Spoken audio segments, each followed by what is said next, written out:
Hey guys, it's Rob here and welcome back to another video. So in this video we do have some pretty fantastic news when it comes to how many Nintendo Switches are going to be stocked at GameStop, and I would assume other retailers as well. We also do have some news on the Nintendo Switch Online Service UI. It seems that it got a pretty big upgrade and it looks really clean and nice, so we're going to talk about that. There are some more details coming out about the Nintendo Switch 2 game card and how it's different from the Nintendo Switch 1 game card too, and just some other Nintendo Switch stuff that we're going to be talking about when it comes to the next Nintendo Switch console. If you guys end up enjoying this video, leave a like. It helps the video reach more viewers when you do. And if you want to have more Nintendo Switch news, rumors, leaks, and all of that great stuff, including the Nintendo Switch 2 reviews, make sure you guys subscribe. It's completely free, and have that notification bell on too, because sometimes YouTube doesn't bring the videos to you, so it's the best way to ensure that you actually see the videos that I'm uploading. So the Nintendo Switch 2 has been getting a lot of different details since the initial reveal. Well, actually technically the second reveal, because we had that first trailer and then we had the Nintendo Switch 2 Direct. And a lot of these things we've been covering on this channel, different things like the pre-order stuff, some of the pre-order news when it comes to the tariffs and how that's going to affect the pre-order. Of course, leading up to the Switch 2 reveal, all the rumors and leaks about the Nintendo Switch 2 that ended up coming true. And this is just one of the things we've been covering, so check out this VGC article. The title reads, "The Nintendo Switch Online app looks a bit more slick on Switch 2. Nintendo shares images of Switch 2's retro game library." Now, according to VGC, they say Nintendo has published new images showing Switch 2's redesigned Switch Online app.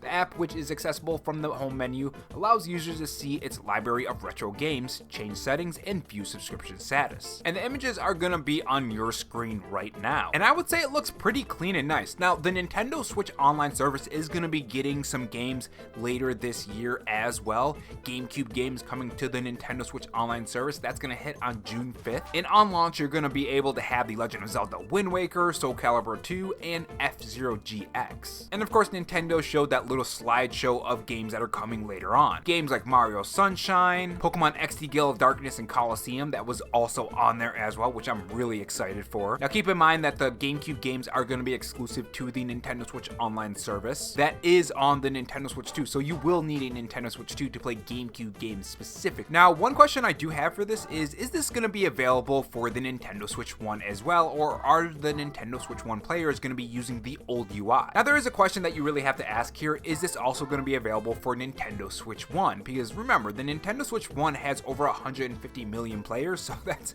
quite a lot of Nintendo Switches out there, right? So one would assume that the Nintendo Switch 1 is going to get some kind of upgrade later down the line when the Nintendo Switch 2 is launched. The only thing we can do on that is wait and see, but so far this new UI upgrade works really well for me, at least when it comes to how it looks. And when it comes to just upgrades overall for the Nintendo Switch, Nintendo has said that they're going to be upgrading the Nintendo eShop as well. So not only is the Nintendo Switch Online service also going to get some upgrades, the Nintendo eShop is supposed to have a faster performing eShop too. If you look at the article that was released on April 2nd, it says Nintendo says the eShop will run more smoothly on the Nintendo Switch. This was asked during a Ask the Developer interview, and this was Takahiro Doda, and he's a Nintendo Senior Director for Entertainment, Planning, and Development. And his specific quote right here gives me a lot of faith in the new Nintendo eShop, especially how it runs, because I think you guys already know how the original Nintendo eShop runs. But he even says that even when displaying a large number of games, which I'm assuming he's talking about the performance of the eShop, it's still going to perform fine. And this is all thanks to that performance capability of the Nintendo Switch 2, according to him. It's a significant jump from the original software that you were using on the Nintendo Switch 1. And as someone who does like going to the eShop and the PSN store and just overall even the Steam store and finding different deals and stuff,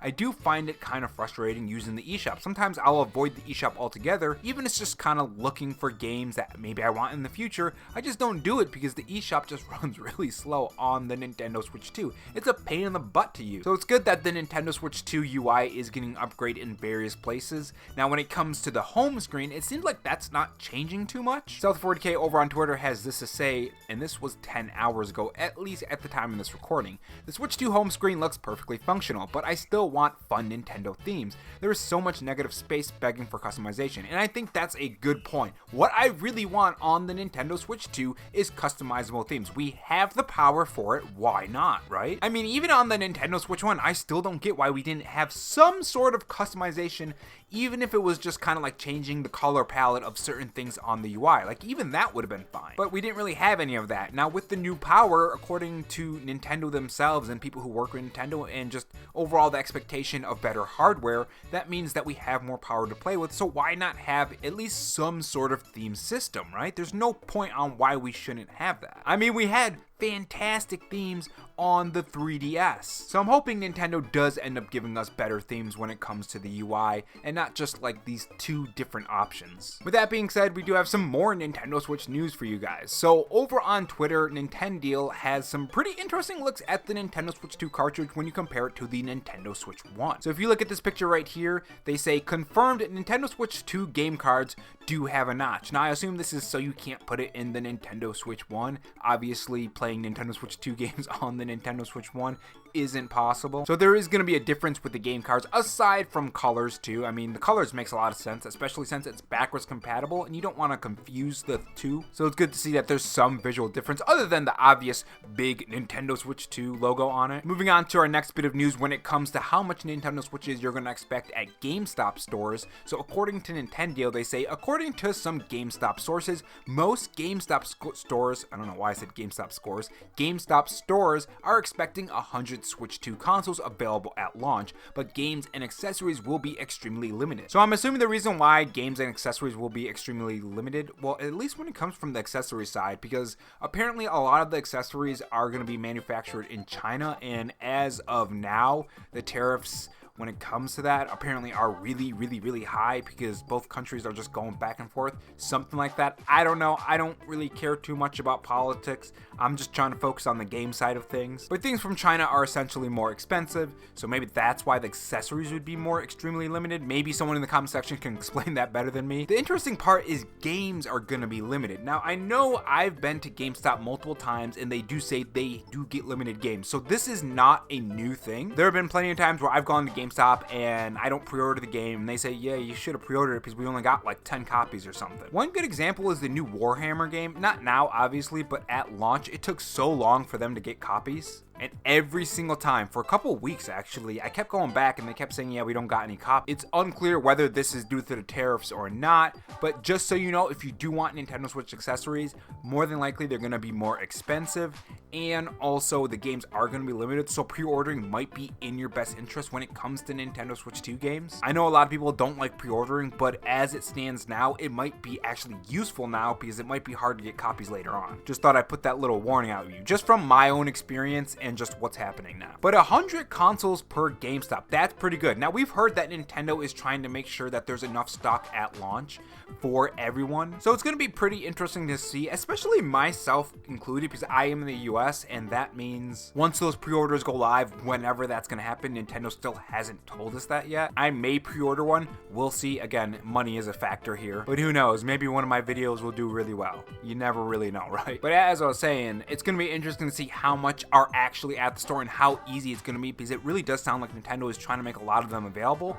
Whether it happens or not, whether the demand is so high that even then they can't keep up with it, remains to be seen. But overall, takeaway, definitely pre-order the games that you want just in case. I think as far as like Nintendo Switch games go, like Metroid Prime 4, Donkey Kong, Mario Kart, I think the people who are buying that game already know what to expect from the game, for the most part anyways, and you know you're probably gonna enjoy it, so pre-ordering it just to make sure you can get it at launch is probably a good idea. When it comes to games like let's say Marathon, you don't know if that's gonna be a good game or not, so maybe pre-ordering that is not a good idea. But games that you kind of expect it to be good, especially if it's coming from Nintendo, because I would say most Nintendo Switch games that are from like Mario Kart and Metroid Prime and stuff tend to be really enjoyable, at least in my experience. So pre-ordering that game just in time is a good idea. Now let's move on to our last topic of today. The title that my Nintendo news has is Toys for Bob is interested in bringing back Banjo Kazooie. Now we've seen this for plenty of things. A lot of times they'll say, hey, we're going to be bringing back this game, we're going to be bringing back that game. In fact, my first 10,000 view video on this channel was developers talking about possibly bringing back The Legend of Dragoon. Obviously that still hasn't happened, and that was a long time ago. But I think we've covered something on Crash Bandicoot, and we've had plenty of Crash Bandicoot games, so it is possible. So this is pretty good news. So this is what they have to say. Toys for Bob has come out to become their own independent studio, but they are widely credited for bringing back Spyro and Crash Bandicoot during the studio's time at Microsoft. However, Toys for Bob isn't done with wanting to bring back Xbox franchises yet. There are still more video game franchises that they want to revive with the new game. In fact, the studio also wants to bring back Banjo Kazooie. Toys for Bob co-studio head and creative director Jan spoke about in a new interview with YouTuber Canadian Guy A, saying that one company we'd like to work with is one that we're already working with, Team Xbox. They've been a great partner, and they also have a very interesting roster of characters that Toys for Bob could have a lot of fun with. The Honey Bear is the first one that comes to mind. I think we can all agree Banjo's been hibernating long enough, right? Now, from what I've seen, this kind of goes two ways. This is kind of like the precursor to getting an announcement for whatever game some developer is teasing. Another one is they just want to make a new game in line and they're not really doing anything with. With the Nintendo Switch 2 getting a power boost and also Xbox wanting to bring their games to other consoles, I can definitely see them doing a Banjo Kazooie game and also bringing it to the Nintendo Switch 2. So this is actually pretty good news. I'm hoping they actually are making a game right now, and this is just kind of like a little tease, you know? And I hope it's not something like The Legend of Dragoon where nothing really went with that. But I guess we'll wait and see. Let me know what you guys think about today's topics in the comment section below, and I will see you guys in the next video. Take care.